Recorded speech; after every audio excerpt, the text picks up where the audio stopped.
เจ้าสบายดีมื้อนี้พวกเฮาสิมาแนะนำการนำใส่จักรเข็มเดียวมอเตอร์น้อยหรือมอเตอร์เล็ก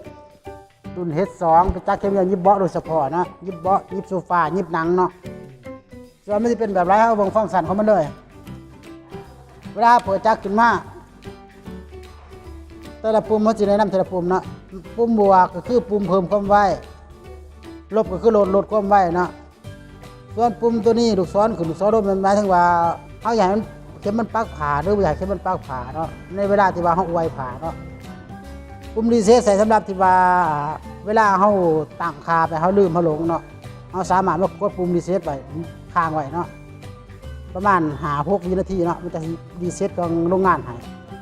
ส่วนปุ่มตัว P เป็นปุ่มเขาตั้งค่าคือเฮากดนิ่นไว้แล้วคือตัวอย่างคือ P01 มันจะขึ้นว่าความไวอยู่2,200เนาะกด S บาทหนึ่งก็ขึ้นความไวอยู่2,200เดี๋ยวว่ากด P บาทหนึ่ง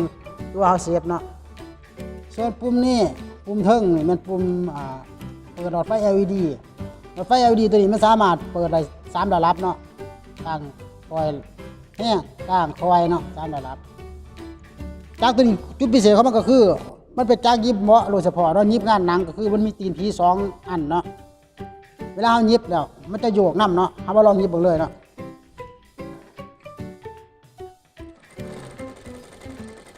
เวลาเฮายิบเขาจะสังเกตว่าตีนผีตัวนี้มันโยกเนาะมันโยกเป็นน้ำหนังเนาะส่วนตีนผีนี่น้อยๆมันจะเต่งหนังไว้เนาะมาลองยิบเบิ่งถ้าว่าเฮากดตัวลูกศรขึ้นอันนึง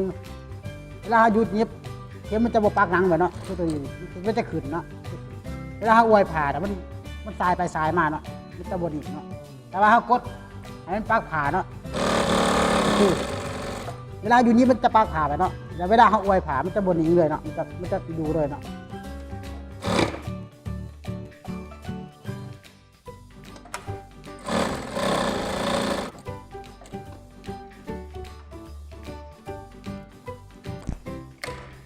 มาหน้าตาแบบนี้เนาะจักรรุ่นนี้มันจักรยิบเบาะยิบหนังโดยเฉพาะเนาะจักรรุ่นนี้เนาะถ้าว่าลูกค้าท่านใดสนใจจักรรุ่น H2